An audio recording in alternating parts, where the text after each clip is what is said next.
أعوذ بالله من الشيطان الرجيم بسم الله الرحمن الرحيم لا حول ولا قوة إلا بالله العلي العظيم حسبنا الله ونعم الوكيل نعم المولى ونعم النصير وبه نستعين وهو خير ناصر ومعين صلى الله على رسوله الكريم حبيب إله العالمين سيدنا ونبينا وشفيع ذنوبنا وطبيب نفوسنا ومولانا أبي القاسم محمد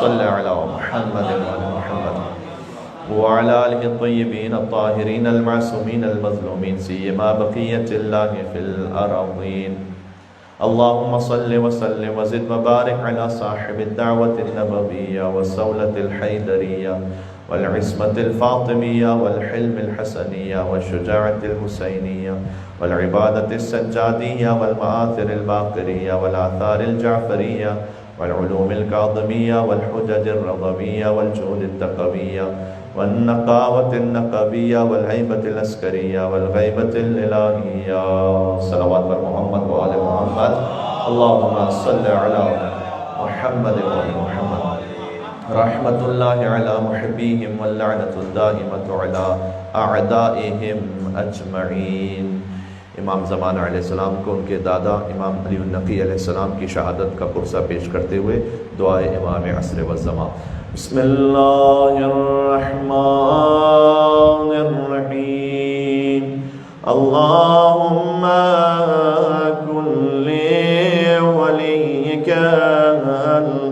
حجت ابن الحسن صلواتک علیہ وعلى آبائه في هذه الساعة وفي كل ساعة وليا وحافظا وقائدا وناصرا ودليلا وعينا حتى تسكنه أرضك طوعا وتمتعه فيها طويلا صلوات بر محمد وآل محمد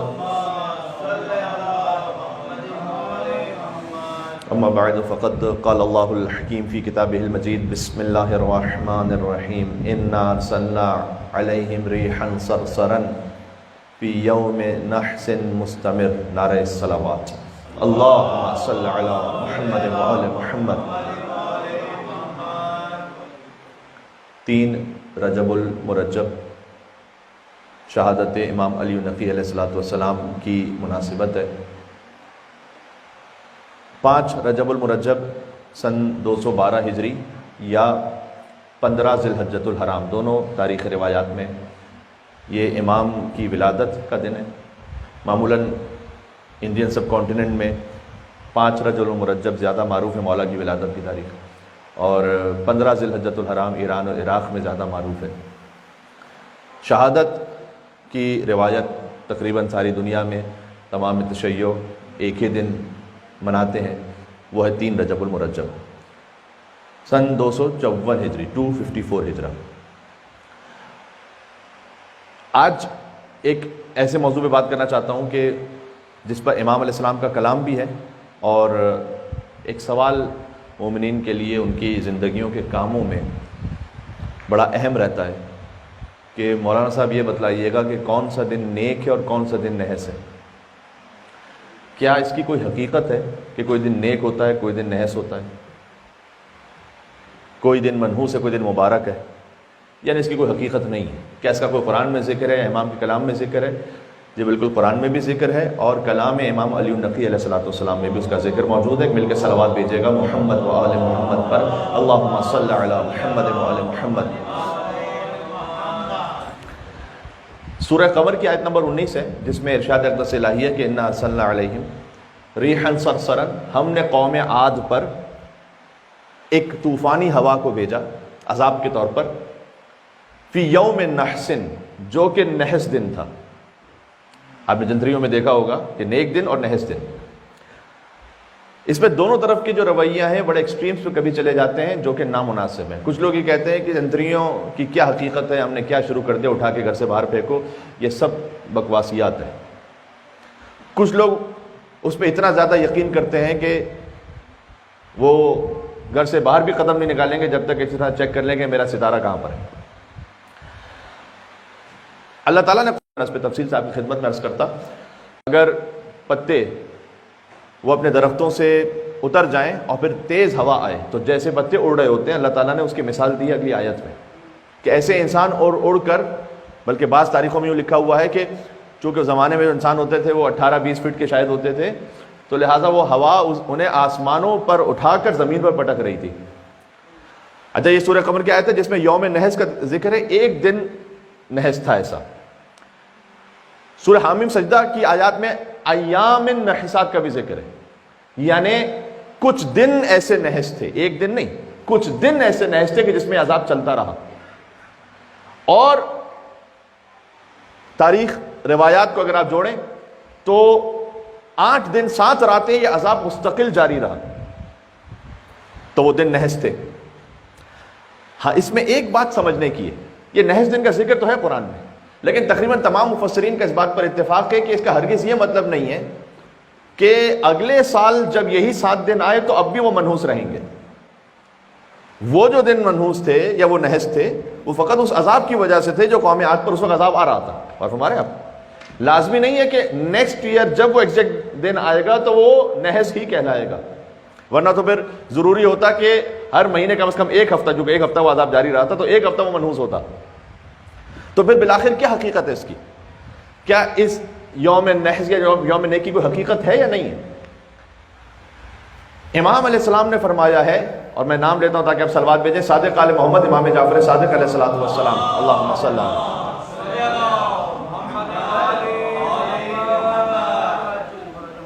من تصدق اذا اصبح، جو صدقہ دے جبکہ صبح کا وقت ہو۔ صدقہ دینا ہمیشہ ہی سے مفید ہے، لیکن صبح کے وقت کا صدقہ خاص فضیلت اور فائدہ رکھتا ہے۔ جو صدقہ دے جبکہ صبح کا وقت ہو، تو آپ صبح کو ضرور صدقہ نکالا کریں۔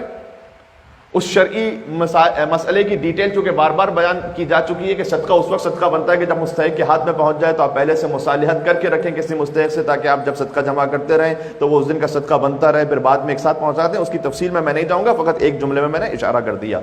تو اس بات کا بھی خیال رکھیں کہ آپ فقط ایک باکس میں نہیں ڈال رہے صدقہ، بلکہ وہ صدقہ شرعی طور پر بن رہا ہے۔ تو جو صبح کے وقت صدقہ دے، امام نے فرمایا کہ دفع اللہ تعالیٰ دور کر دے گا، دفع کر دے گا اس سے نحس ذالک الیوم، اس دن کی منحوسیت کو اسے دور کر دے گا۔ اچھا، اس کا مطلب کیا ہے؟ یعنی کوئی منحوسیت تھی تو تبھی دور ہوگی نا۔ اگر دن کوئی نحس تھا ہی نہیں تو پھر امام نے کیوں کہا کہ اللہ تعالیٰ اس نحس دن کو اس سے دور کر دے گا؟ اس کا مطلب اس کی کوئی حقیقت بھی ہے۔ تو اس کی کیا حقیقت ہے؟ دیکھیں، اس پر علماء کرام نے اختیارات الایام کے عنوان سے مقالے لکھے ہیں، کتابیں لکھی ہیں، اور اس میں انہوں نے اس بات کو سمجھایا ہے کہ کچھ دن تو وہ ہیں کہ جو اللہ سبحانہ وتعالیٰ کی جانب سے نحس قرار دیے گئے ہیں، بالخصوص وہ ایام کے جہاں پر شہادت ائمہ علیہ الصلوۃ والسلام ہے۔ اس دن یہ تاکید کی گئی کہ اپنا کوئی مبارک کام شروع نہ کرو۔ مثال کے طور پر عاشور کے دن تو سبھی جانتے کہ کوئی دنیاوی کام نہ کرو۔ علامہ طباطبائی نے بھی اس بات کو لکھا ہے کہ یہ اللہ تعالیٰ نے اس لیے اپنی حجتوں کے ذریعے سے ہم تک بات پہنچائی ہے تاکہ ہمارے تقویٰ میں استحکام پیدا ہو سکے، یعنی ہم اس دن کوئی ایسا کام نہ کرنے بیٹھ جائیں جس دن اللہ سبحانہ وتعالیٰ نے اس دن کو اچھا نہیں قرار دیا، اس سینس میں کہ اس دن کسی حجت خدا کی شہادت ہے، تو ہم کیوں اپنی خوشی کا کوئی کام کریں؟ لہٰذا یہ آپ کے تقویٰ کو اسٹرانگ کرے گا، بلکہ علماء نجف اور علماء قم ان کا طریقہ کار یہ رہا ہے کہ جس دن کسی امام کی شہادت کا دن ہو، آپ کو اس میں حوض علمیہ میں تعطیل ہوتی، چھٹی ہوتی۔ ظاہر ہے کہ ہم تو اپنے کام سے چھٹی نہیں کر سکتے یوزولی جس طرح کا اس وقت کا لائف سٹائل ہے، لیکن آپ کہیں گے یار حوض علمیہ میں اللہ رسول کی باتیں پڑھائی جا رہی ہیں، اس دن کیوں چھٹی ہوئی ہوئی ہے؟ اس دن تو اللہ رسول کی باتیں اور پڑھائی جانی چاہیے نا۔ فرمایا کہ چونکہ اس دن شہادت کا دن ہے لہٰذا غم مناؤ، بلکہ بعض علماء کا یہ بھی نظریہ رہا ہے کہ اگر کوئی اس دن خاص کوئی پڑھائی کر کے اس طرح سے علم حاصل کرنے کی کوشش کی نہیں میں آج بھی خاص یہ کام کروں گا، تو بلکہ اس کا ایڈورس افیکٹ یہ ہو سکتا ہے کہ نسیان کا خطرہ ہے، یعنی بلکہ بھول جائے گا، لہٰذا کچھ دن اللہ تعالیٰ نے ایسے رکھے۔ اسی طریقے سے قمر در اقرب ہے، قمر در اقرب کی ایک شرعی ویلیو ہے۔ قمر در اقرب فقط جندری کا معاملہ نہیں، قمر در اقرب کے لیے روایات کثرت کے ساتھ ہے۔ شیخ کلینی نے لکھا ہے، شیخ مفید نے لکھا ہے، شیخ صدوق نے لکھا ہے، علامہ مجلسی نے لکھا ہے، ان جیسے بزرگ علماء نے قمر در اقرب کے بارے میں روایات کو لکھا ہوا ہے۔ لہذا پر لکھا کہ من سافر، کہ جو ٹریول کرے قمر در اقرب میں تو وہ خیر کو نہیں دیکھے گا۔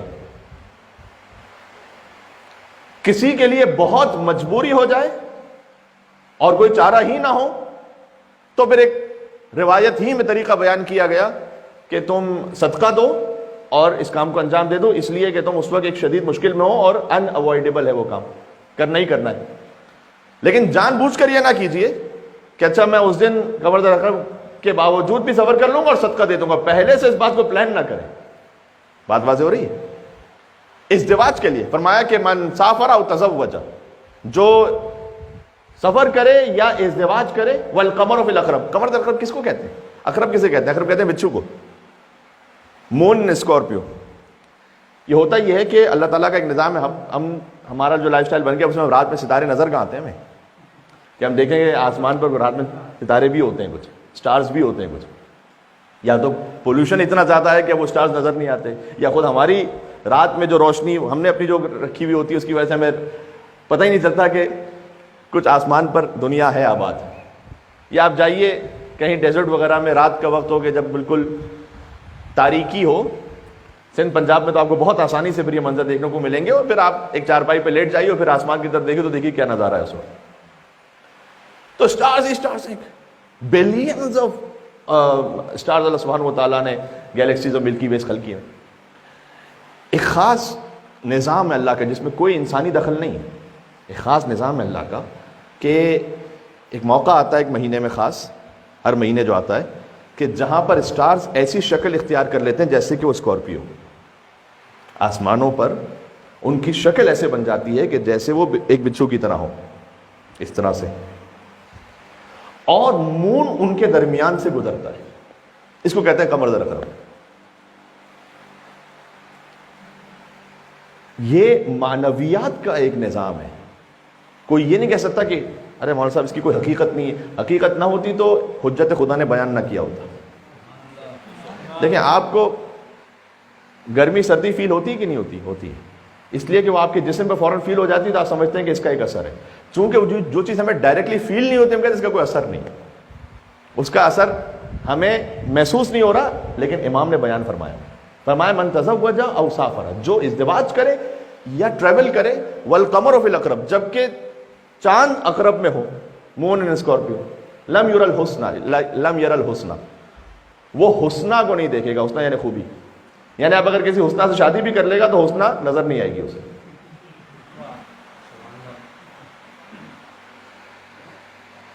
بہت سارے، میں پرسنلی سمجھتا ہوں اس کی سینکڑوں وجوہات ہیں، معاملے کو بہت زیادہ سادہ بھی نہیں کرنا چاہتا، لیکن ہم جس سوسائٹی میں رہ رہے ہیں ہر دوسرے تیسرے دن ہمارے سامنے کوئی نہ کوئی سیپریشن کا کیس آتا ہے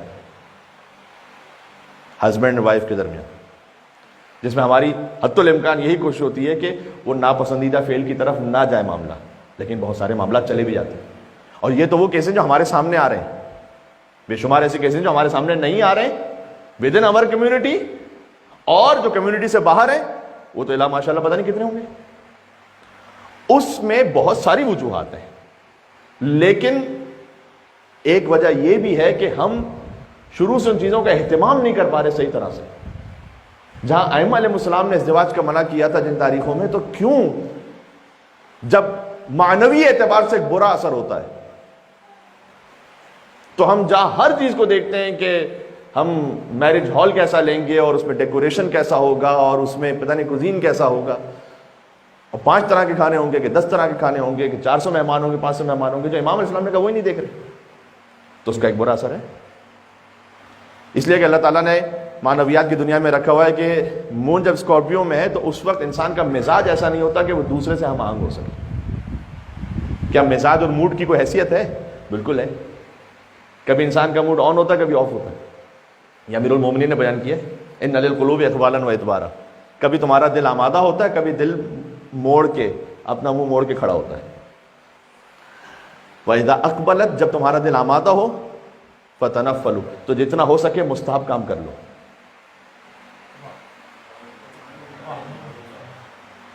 کتنا خوبصورت کلام ہے میرے مولا کا، کتنا پریکٹیکل کلام ہے. کبھی آپ کا دل ایسے آمادہ ہوتا ہے کہ آپ نے ایک دعا پڑھی، آپ کا دل چاہ رہا ہے کہ نہیں ابھی کچھ اور میں مفاتی کھولوں، کوئی اور بھی دعا پڑھوں. پھر آپ نے ایک اور دعا پڑھی، پھر آپ کا دل چاہا سورہ یاسین بھی پڑھ لوں مرحومین کو ہدیہ کرتے ہوئے. سورہ یاسین پڑھ لی آپ نے. پھر آپ کا دل چاہا کہ وہ کوئی قضا نماز تھی وہ بھی کر لوں اس وقت. آپ کا دل مستقل آمادہ ہے. اگر کبھی ایسا آمادگی آپ کے دل میں ہے نا، یہاں علماء کہتے ہیں کہ آپ خود سے اس حالت کو سبسائڈ نہ کیجیے، کوئی ایسا کام کر کے کہ آپ اس حالت کو خود ہی کھو دیں. ہاں ایک وقت آئے گا جب یہ خود بخود یہ حالت ختم ہو جائے گی، ہمیشہ نہیں رہے گی یہ باقی. لیکن آپ کوشش کیجئے کہ جتنا سے پرولونگ کر سکتے پرولونگ کریں.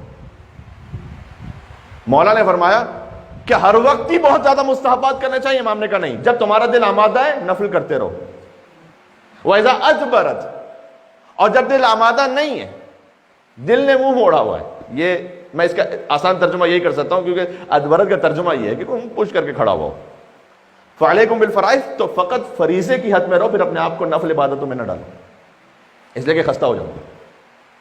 اور پریکٹیکل اور ریلیجنس ہمیشہ. اچھا کوئی یہ کہے کہ مولانا صاحب پھر ہم فریضہ بھی چھوڑ دیں؟ نہ یہ سہولت نہیں ملے گی کہ آپ مولانا صاحب دل آمادہ نہیں ہے تو ایسا کرتے ہیں فجر بھی چھوڑ دیتے ہیں. بلکہ فجر سے جو جسٹ بیفور کا وقت ہے وہ روایات میں آیا ہے کہ سب سے زیادہ برکتوں کا وقت ہے. اس لیے اگر آپ اٹھ کر نماز شب نہ بھی پڑھ پائیں تو آپ فقط جاگ لیجئے فجر سے 5 منٹ پہلے، فقط جاگیے. اور اگر آپ میری بات مانیں تو زہرا کے دشمنوں پہ لعنت بھیجتے ہیں. آپ کے دن کی ساری نحوست دور نہ ہو جائے تو پھر میرا نام بدل دیجیے گا. ایک مل کے صلوات بھیجتے محمد و آل محمد پر صلی اللہ علیہ.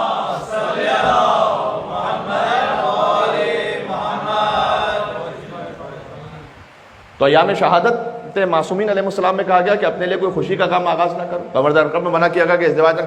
اگر اس طریقے سے کوئی تاریخ طے ہو ہی چکی اور کچھ بھی امکان نہیں کہ اس کو چینج کیا جا سکے تو پھر ایک حکم جو خود ائمہ علیہ السلام نے بتلایا کہ صدقہ دے دو تاکہ اس دن کی کچھ کراہت ختم ہو جائے. لیکن یہ اس صورت میں ہے کہ جب آپ کے لیے کوئی امکان موجود نہ ہو اس کو چینج کرنے. یہ ساری باتیں میں نے کیوں کی آپ کی خدمت میں؟ یہ ساری باتیں اس لیے عرض کی کہ صقر ابن ابی دلو راوی کا نام ہے، ذرا مشکل نام ہے. صقر صاد قاف را ابن ابی دلو یہ کہتا ہے کہ میں پہنچا ان امام کی خدمت میں جن کی شہادت کی تاریخ ہے. 10ویں امام امام ہادی علی النقی علیہ الصلوۃ والسلام کی خدمت میں سامرا پہنچا. اللہم صلی علی محمد وعلی محمد.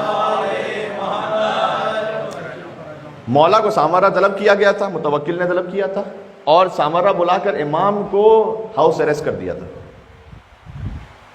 امام کی قید باقی ائمہ کی قید سے مختلف تھی. نظر بند تھے امام گھر میں اور کنٹونمنٹ ایریا میں نظروں کے سامنے تھے اس وقت کی رجیم کے.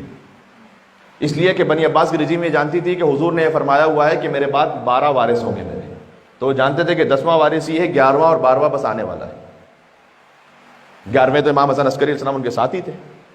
تو اب 12واں وارث جب آ جائے گا تو جب 12واں آ جائے اور ہم اسے قتل کر دیں تو جو حضور کی جانب سے اللہ کی حجتوں کا سلسلہ بیان کیا گیا تو اس کو ختم کر دیں گے.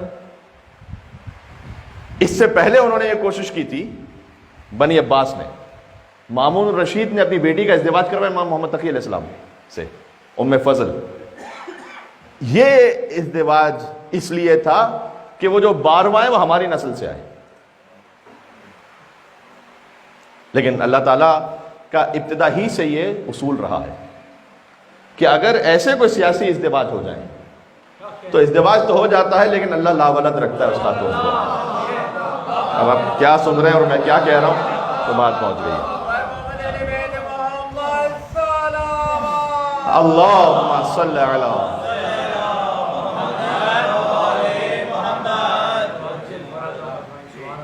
اللہ تعالیٰ کا ہی نظام ہے.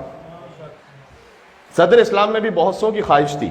اچھا یہ میں حدیث امام رضا کی روشنی میں سنا رہا ہوں آپ کو, یہ میرا اپنا انالیسس نہیں ہے کہ ہم نے تاریخ سے نکال کے انالیسس کی آپ کی خدمت میں پیش کیا, انالیسس بھی اس میں کسی حد تک ہے, لیکن امام کا کلام ہے. امام کا کلام یہ ہے کہ حضور کے گھر میں رہنے والی خواتین, ان میں سے ہر ایک کی یہ خواہش تھی کہ جب ہمارے یہاں اولاد ہو تو جو نسل رسالت ہے وہ ہم سے آگے بڑھے. اللہ تعالیٰ نے حضور کی ازواج کو یا لا ولد رکھا یا اولاد عطا بھی کی, تو پھر انتقال ہو گیا. حضرت ہماری خطیہ کیا اولاد ہوئی, حضرت ابراہیم کی ولادت, حضرت ابراہیم کی وفات ہو گئی, حضرت قاسم, حضرت ان کی وفات ہو گئی. آپ جانتے ہیں کہ بی بی فاطمہ کا نام فاطمہ, اس فاطمہ نام کی ایک وجہ یہ بھی ہے, یہ امام نے فرمایا, فاطمہ کا مطلب ہے منقطع کر دینا کسی شے کو.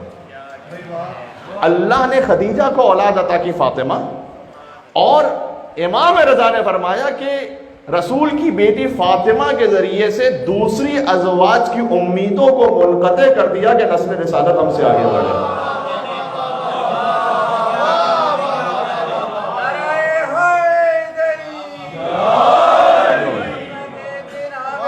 سبحان اللہ.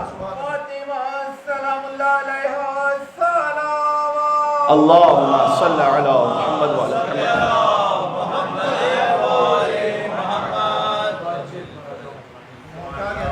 تو بنی عباس کی پہلے ایک کوشش تھی مامون الرشید کی کہ میری بیٹی کا ازدواج امام محمد تقی علیہ السلام سے ہو جائے, تاکہ اب جو نسل آگے بڑھے گی اس میں سے جو 12واں آئے گا وہ میری نسل سے ہوگا.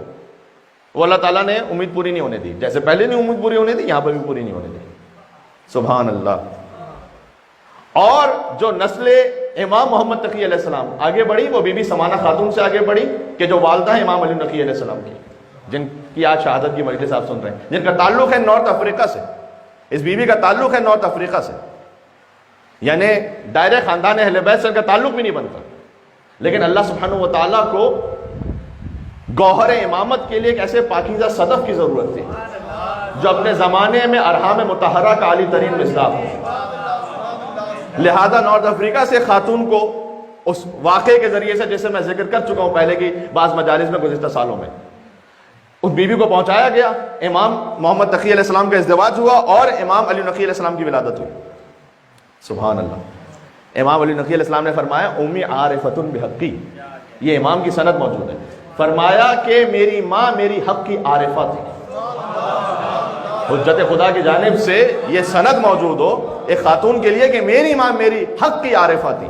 یہ بیٹے کی حق کی بات نہیں ہو رہی ہے, یہ امامت کے حق کی بات ہو رہی ہے. امامت کے حق کو جانتی تھی میری ماں بی بی سمانہ خاتون. سبحان اللہ. بات واضح ہو رہی ہے. موضوع امام علی نقی علیہ السلام ہے. امام کو پھر سامرہ طلب کیا گیا, اس لیے کہ اب وہ یہ سمجھ گئے تھے کہ اگر ہم نے ایسا کوئی منصوبہ بنایا بھی تو بنی عباس سے وہ نسل آگے نہیں بڑھنے والی کہ جس سے 12واں آئے. تو اب کام یہ کیا جائے کہ اپنے پاس نظر بند رکھو, اور جب وہ 12واں آئے تو سامنے ہی ہو تو قتل کر دو اسے. اللہ تعالیٰ کا منصوبہ یہ ہے کہ وہ فرعون کے دربار میں موسیٰ کو پالے گا. اللہ تعالیٰ کا منصوبہ یہ ہے کہ وہ پہنچائے گا حضرت موسیٰ علیہ السلام کو فرعون کے دربار میں, اور فرعون کے دربار ہی میں موسیٰ کی پرورش ہوگی. ٹھیک. تو اس وقت امام علی نقی علیہ السلام نظر بند ہیں, پہنچے ہیں سامرہ. ظاہر صقر ابن ابی دلو, اس کے دل میں خیال آیا, امام کا چاہنے والا ہے, کہ میں مولا سے جا کے ملاقات کروں. لمبا سفر کر کے پہنچا امام کی خدمت میں. جب امام کی خدمت میں پہنچا تو زرافی حاجب, یہ سب کوئی مشکل نام آ رہے ہیں, لیکن میں اس لیے لے رہا ہوں نام تاکہ بعد میں جو سامعین سنتے ہیں ان کے پاس ایگزیکٹ روایت رہے.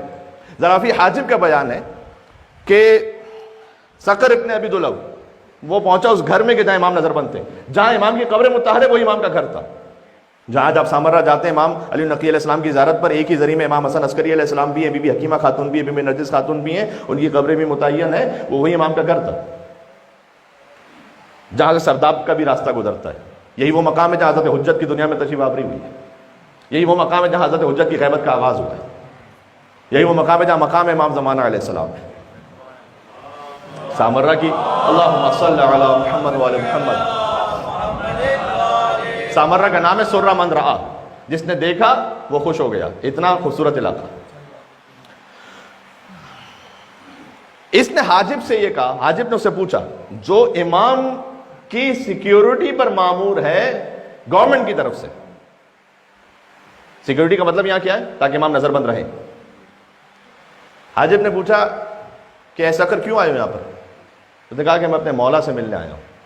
کہا تمہارا مولا کون ہے؟ کہا امیر المومنین علی بن ابی طالب اور ان کی اولاد میں سے۔ پھر تو ذرافی حاجب نے کہا کہ جتنا تیرے دل میں علی النقی کی محبت ہے میرے دل میں کم نہیں ہے اس سے۔ پتہ چلا کہ ہے متوکل کے سپاہیوں میں لیکن تقیہ کیا ہوا اور محبت امام سے سرشار ہے اس کا دل، لہذا صقر کے لیے ممکن ہوا کہ وہ امام سے ملاقات کر سکے۔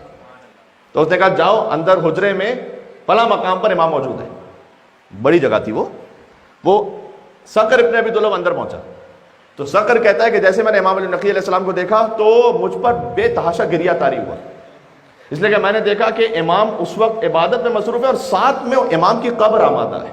اس قبر کو دیکھ کر میں روتا رہا کہ امام کی قبر تیار ہے، یعنی کہ امام کی شہادت کا وقت قریب ہے۔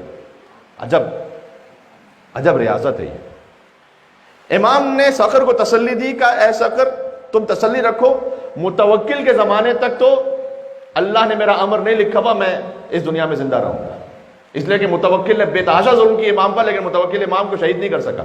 اس کے بعد اس کا بیٹا منتصر آیا، وہ بھی نہیں کر سکا، بعد میں معتز نے امام کو زہر دیا۔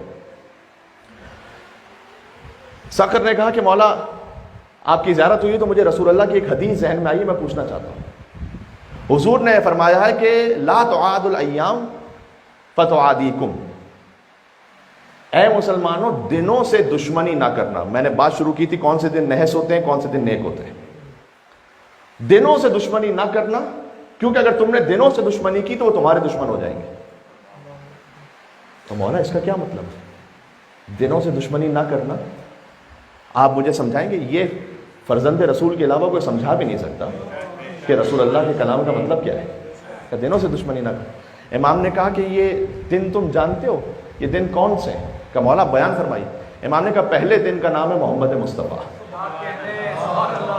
وہ یوم السبت، اس لیے کہ جو ہفتے کا دن ہے وہ رسول اللہ سے منسوب ہے، امام نے فرمایا، امام علی نقی کا کلام ہے۔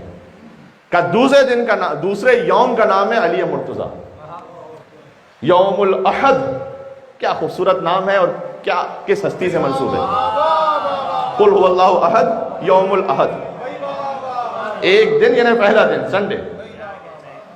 بات واضح ہو رہی ہے؟ اللہ قل هو اللہ احد، اللہ احد ہے، اور جو یوم الاحد ہے وہ اللہ کے بندہ یکتا سے منسوب ہے،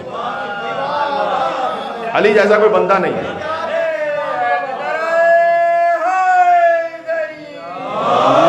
علی، بات واضح ہو رہی ہے؟ سبحان اللہ۔ وہ حضرت میر انیس نے کہا کہ عرش خدا مقام جناب امیر ہے، کرسی بھی تحت بام جناب امیر ہے، مستور نوح نام جناب امیر ہے، آیات حق کلام جناب امیر ہے، ایسا کسی کو خلق میں رتبہ ملا نہیں، ساری خدا کی شان ہے لیکن خدا نہیں۔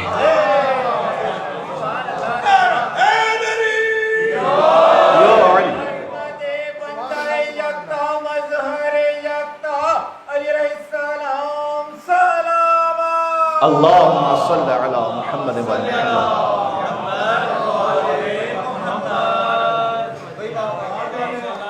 امام نے کہا جو میرے جد رسول اللہ نے فرمایا تھا کہ دنوں سے دشمنی نہ کرنا، وہ دن یہ ہے۔ سب سے پہلے میرے جد رسول اللہ ہیں، ان سے منسوب ہے یوم السبت سیٹرڈے، پھر کہا یوم الاحد میرے جد علی ابن ابی طالب سے منسوب ہے، اور سبحان اللہ پھر فرمایا یوم الاثنین وہ منسوب ہے حسن اور حسین سے، دو برابر کیا، یوم الاثنین یعنی سیکنڈ، دو کا دن، اثنین ثانی سے، کیونکہ عربی میں جب ہم انگلش ٹرانسلیشن کرتے ہیں منڈے تو اس کا پورا مفہوم نہیں پہنچ پاتا۔ یوم الاثنین جب عربی میں آپ سمجھتے ہیں تو یوم الاثنین یعنی ثانی سے دو، حسن حسین سے منسوب ہے۔ یوم الثلاثاء یہ ثالث سے ہے، جو تھرڈ ڈے ہے، تیسرا دن، یعنی اس سے مراد ہے ٹیوزڈے، وہ منسوب ہے امام زین العابدین علیہ السلام سے، امام باقر علیہ السلام سے، امام جعفر صادق علیہ السلام سے۔ پھر فرمایا یوم الاربعاء بدھ کا دن، وہ منسوب ہے امام موسیٰ کاظم علیہ السلام سے، بدھ کہ امام بارگاہ ساری دنیا میں موجود، جہاں امام موسیٰ کاظم السلام کی کے نام پر حاجات مانگنے کے لیے لوگ جاتے ہیں، لیکن چار ائمہ سے منسوب ہے، امام موسیٰ کاظم علیہ السلام، امام رضا علیہ السلام، امام محمد تقی علیہ السلام، اور پھر امام نے کہا انا، مجھ سے منسوب ہے یہ بدھ کا دن، امام علی نقی سے روایت ہے، یاد رکھیے گا۔ اور پھر فرمایا کہ یوم الخمیس جو جمعرات کا دن ہے، اب اس میں ایک مصلحت ہے، میرے پاس وقت نہیں بچا. جمعرات کا دن وہ میرے بیٹے حسن عسکری سے تنہا منسوب ہے، کیونکہ اب یہ مقدمہ بن رہا ہے اس 12ویں کے لیے کہ جو آخری حجت ہے بقیت اللہ الاعظم ہے. اور فرمایا کہ جو جمعے کا دن ہے وہ میرے بیٹے کے بیٹے صاحب العصر سے منسوب ہے. اللہم صلی علی محمد وعلی محمد.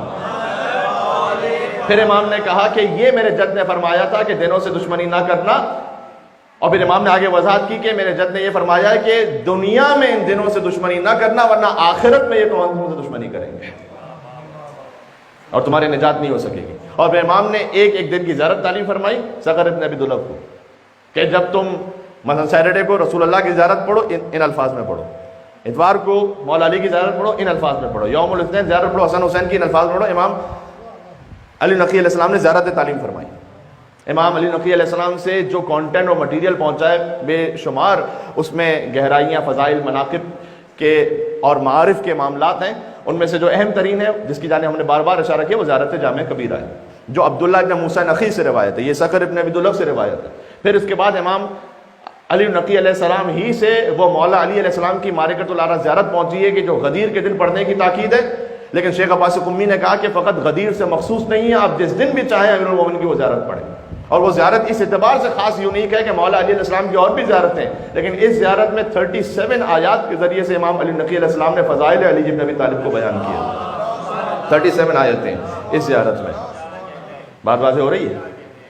تو اس زیارت کو میں آپ سے گزارش کروں گا کہ رجب المرجب میں پڑھیں. مولا علی علیہ السلام کا ماہ ولایت ہے، لہٰذا آپ سے گزارش ہے کہ جب آپ سے موقع ہو، کیونکہ تھوڑی تفصیلی زیارت ہے، جب 37 آیتیں ہوں گی تو اس کے بعد ان آیتوں پر امام علیہ السلام نے اپنا تبصرہ بھی بیان کیا جو خود تفسیر کی حیثیت رکھتا ہے. لہٰذا آپ اگر اسے ایک ون گو میں نہ پڑھ سکیں تو آپ اس کے 2-3 حصے بنا لیجئے اور اس کو جب آپ کے پاس موقع ہو اس زیارت کا کوئی حصہ پڑھیں. یہ امام علی نقی علیہ السلام کی تعلیم کرتا زیارت. جب امام کو سامرہ طلب کیا گیا تھا تو امام گزرے تھے کوفہ سے، اور قبر امیر المومنین پر پہنچ کر غدیر کا دن تھا، امام نے اسی غدیر کے دن یہ زیارت پڑھی تھی. عجب ہے، سبحان اللہ. اس میں امام نے فرمایا کہ اے علی اشہد ان من شاک ما آمن بالرسول، اے میرے جد علی جو آپ میں شک کرے وہ رسول اللہ پر ایمان ہی نہیں لے کر آیا. یہ نہیں کہا کہ جو نہ مانے، فرمایا مانو نہ مانو شک کرے، ڈاؤٹ میں ہو. لہذا شک کی نجاست کو ہمیشہ اپنے دل سے نکال دیا کیجیے، اس لیے کہ جب شک علی کے معاملے میں آپ کے دل میں رہ جائے گا تو آپ رسول اللہ ہی پر ایمان کھو دیں گے. امام علی نقی علیہ السلام نے فرمایا.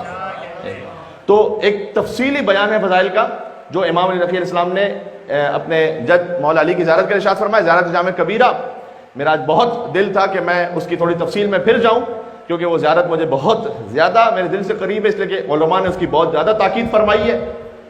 السلام علی الدعاۃ الی اللہ والادلہ علی مرضات اللہ. سلام ان پر کہ جو اللہ کی طرف بلانے والے ہیں اور اللہ کی مرضی کی دلیل ہیں، جو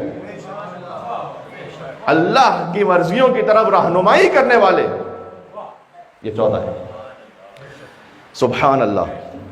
اور میں ایسا کرتا ہوں کہ تبرکن میرے پاس تقریباً چونکہ اب 5-7 منٹ ہیں مصائب سے پہلے، تو میں ان جملوں کو پڑھتا ہوں جو تقریباً میرے حافظے میں بھی ہیں، لیکن میں چاہتا ہوں کہ ترتیب میں آ جائیں. والادلہ علی مرضات اللہ والمستقرین فی امر اللہ. یہ وہ زیارت جامع کبیرہ ہے جو امام علی نقی علیہ السلام نے تعلیم فرمائی ہے. والتامین فی محبت اللہ. سلام ہو ان پر جو اللہ کی محبت میں مکمل ہے. کوئی اللہ کی محبت میں مکمل نہیں ہے سوائے علی اور اولاد علی. سبحان اللہ. ہماری ہزار خواہشات نفس ہوتی ہیں، بہت سے خیالات ہوتے ہیں، عبادت بھی کر رہے ہوتے ہیں تو تام اللہ کے لیے، میں اپنے آپ کے لیے کہہ رہا ہوں یہ. لیکن والتامین فی محبت اللہ والمخلصین فی توحید اللہ. جو اللہ کی توحید پہ مخلص ہے. والمظہرین لامر اللہ ونہی. اللہ کے امر اور نہیں کا اظہار کرنے والوں پر سلام. سبحان اللہ. بس عزیزان گرامی، اشہد انکم الائمۃ الراشدون المہدیون المعصومون المکرمون المقربون. میں گواہی دیتا ہوں کہ آپ ہی اللہ کی جانب سے ہدایت یافتہ ہیں، آپ ہی خلیفہ راشد ہیں، آپ ہی عصمت پر فائز ہیں، آپ ہی کرامتوں کو رکھتے ہیں. سبحان اللہ. بس فعظمتم جلالہ واکبرتم شأنہ. یا اللہ، آپ نے اللہ کی جلالت کو عظیم کیا. واکبرتم شأنہ، وَمَجَّدْتُمْ كَرَمًا وَأَدَمْتُمْ ذِكْرًا، آپ کی وجہ سے وہ ذکر دائمی رہا۔ اگر اہل بیت نہ ہو تو اللہ کا ذکر کرنے والا کوئی نہ ہو۔ یہ نہیں کہہ رہا اللہ نہ ہو، اللہ کا ذکر کرنے والا کوئی نہ ہو۔ اللہ کا وجود وہ غنی علی الاطلاق ہے، لیکن اللہ کا ذکر وہ ہر ایک نے چاہے وہ ملائکوں سیکھا ہے اہل بیت سے، یہ امام علی نقی علیہ السلام نے فرمایا۔ خلاصہ کیا ہوا؟ خلاصہ یہ ہوا کہ ایام شہادت کے اعتبار سے فرمایا گیا کہ جس حجت خدا کی شہادت آ جائے آپ اپنا کوئی خیر اور برکت اور کوئی نیک کام اس ساتھ شروع نہ کریں۔ مثال طور پر ظاہر ہے کہ ازدواج کے لیے لوگ اس میں خیال رکھتے ہیں، بزنس شروع کرنے کے لیے خیال رکھتے ہیں، گھر میں شفٹ ہونے کے لیے خیال رکھتے ہیں، اس میں آپ خیال رکھیں۔ ہاں باقی جو اور کچھ نحس ایام لکھ دیے جاتے ہیں ان کے لیے باقاعدہ کوئی عقلی اور شرعی دلیل کہیں پر لکھی بھی نہیں ہے کہ ان کے علاوہ اور کون کون سے دن نحس ہے، سوائے اس کے کہ جو روایات میں آگے جیسے قمر رقب کے بارے میں نے آپ کے سامنے تفصیل کو بیان کر دیا، اس میں احتیاط کریں سفر کے لیے، اس میں احتیاط کریں ازدواج کے لیے، حتیٰ یہ کہ شہادت کی مجلس میں تفصیل میں نہیں جانا چاہتا، ہسبینڈ اینڈ وائف کے تعلقات کے لیے بھی اس میں احتیاط کے لیے کہا گیا۔ سوائے اس کے یہ گزارش کرتا ہوں، سوائے اس کے کہ کوئی نظر حرام یا حرام سوچ میں مبتلا ہونے والا ہو اور وہ اس کو ختم کرنے کے لیے جائز تعلق کو قائم کرے تو وہ الگ بات ہے، چونکہ دوسری طرح سے وہ حرام میں مبتلا ہو جائے گا۔ پھر امام نے فرمایا کہ اصل دنوں کی حقیقت ہم اہل بیت ہیں۔ دیکھیں اگر کوئی بہت ہی بظاہر لذیذ کھانا ہے جو آپ کے جسم میں گئے لیکن اس سے خدا کی نافرمانی ہو رہی ہے تو یہ نحوست والا کھانا ہے، اور اگر جو کی روٹی بھی ہے لیکن اس قوت سے اللہ کی اطاعت ہو رہی ہے تو اس سے بڑھ کر مبارک کھانا کوئی نہیں ہے۔ سبحان اللہ۔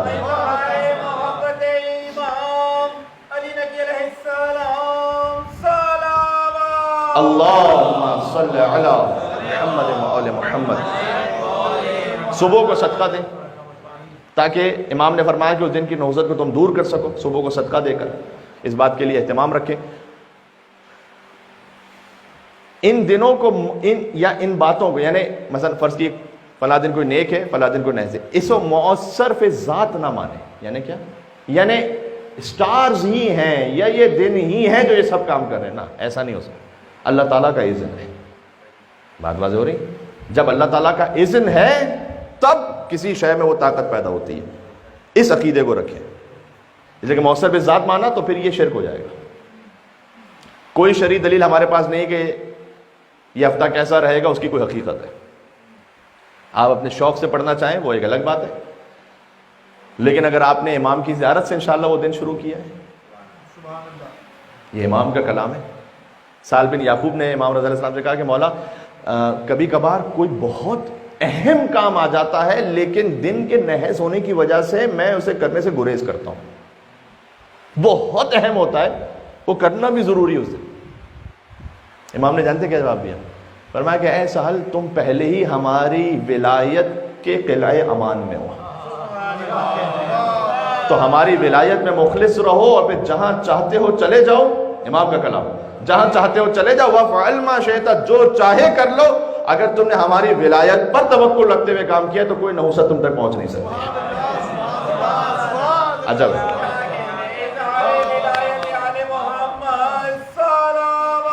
مل کے صلوات بھیجو، اللہم صلی علی۔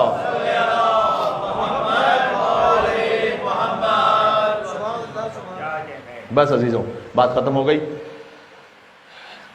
3 رجب المرجب سن 254 ہجری، معتز نے امام کو زہر دیا، امام زہر کی شدت سے تڑپتے رہے۔ امام علی نقی علیہ السلام ہی کا زمانہ وہ ہے کہ جب ہاتھ پیر کاٹے جاتے تھے زائران امام حسین کے، جب متوکل نے یہ چاہا کہ قبر حسین کو شہید کرے،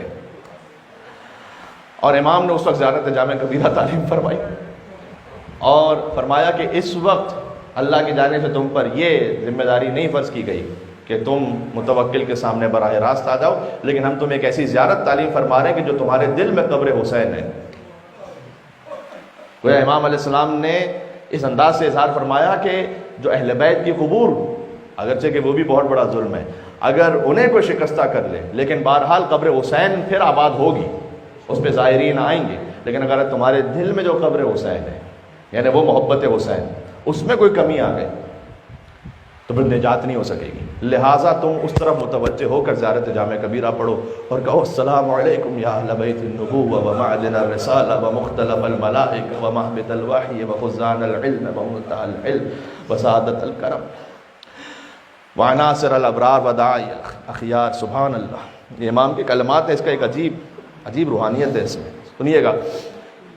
امام علیہ السلام ہی کا زمانہ تھا کہ جب ایک خاص ٹیکس عائد کیا گیا کہ جسے زیارت حسین پر جانا ہے اسے حکومت کے پاس یہ ٹیکس دینا پڑے گا اپنی زندگیوں میں سے نکال کے.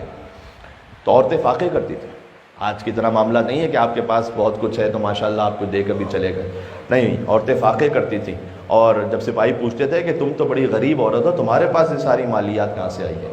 تو اس نے کہا کہ میں نے سارا سال ایک وقت کا کھانا کھایا اور باقی فاقے کیے ہیں تاکہ میں کچھ رقم جمع کر سکوں اور قبر حسین کی زیارت کر سکوں.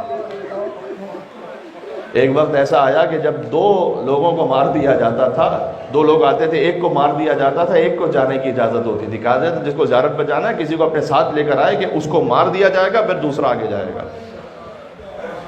اور جسے قتل کیا جا رہا ہوتا تھا وہ دوسرے سے کہتا تھا کہ جب حسین کی خدمت میں پہنچنا تو مولا سے کہنا کہ مولا آپ کا بھی ایک چاہنے والا تھا کہ جو آپ کی خدمت میں پہنچنا چاہتا تھا لیکن شہادت اس وقت نصیب میں ہے, تو مولا کو جا کر میرا بھی سلام پہنچانا. عجب, امام علی نقی علیہ السلام کا زمانہ بڑے مصائب کا زمانہ ہے. تو سوچئے گا جب محبوں کو اتنی تکلیف ہوتی تھی تو خود جو حسین کا خون ہے امام علی نقی, ان کے دل پر کیا نہیں گزرتی ہوگی. جب مولا کو زہر دیا گیا تو ایک اور بہت سے نقوی سادات یہاں موجود ہیں اور بہت سے زائران امام حسین علیہ السلام مجھے نظر آ رہے ہیں. امام پہنچ گئے اپنی جدہ کی خدمت میں 3 رجب المرجب سن 254 ہجری کو. مجھے اتنا کہنے دیں, زہرا کی آل کو کہاں کہاں زہر دے کر مارا گیا.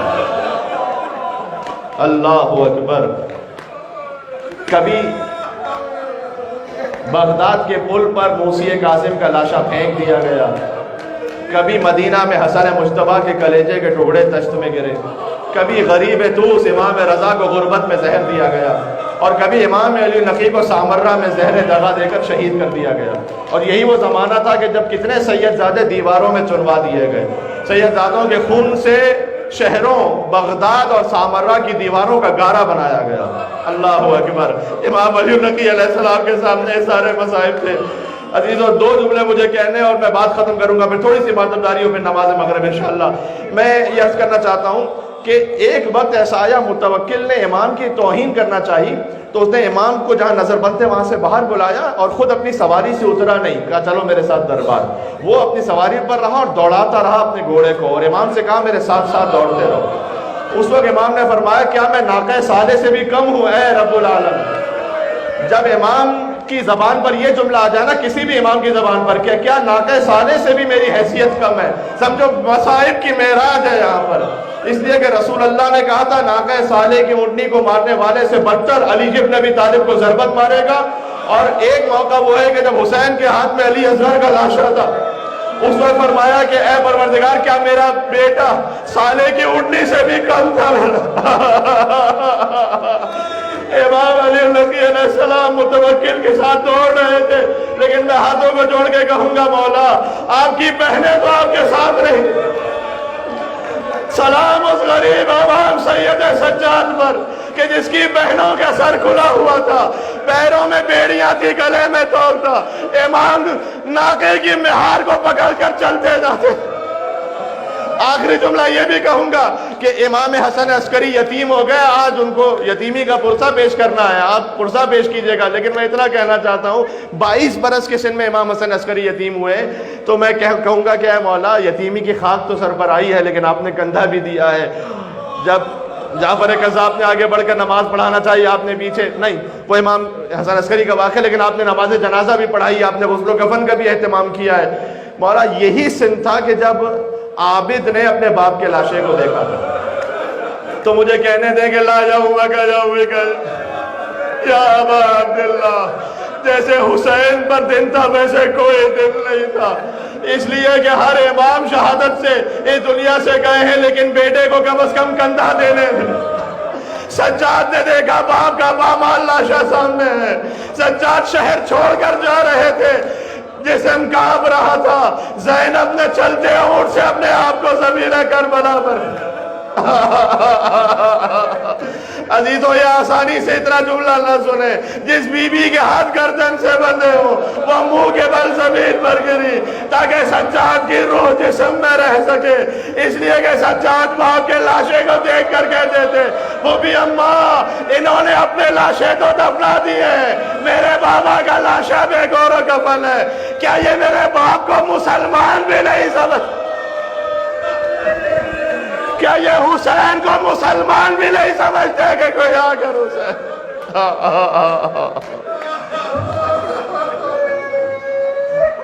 ماتم حسین، ماتم امام علی النبی علیہ السلام.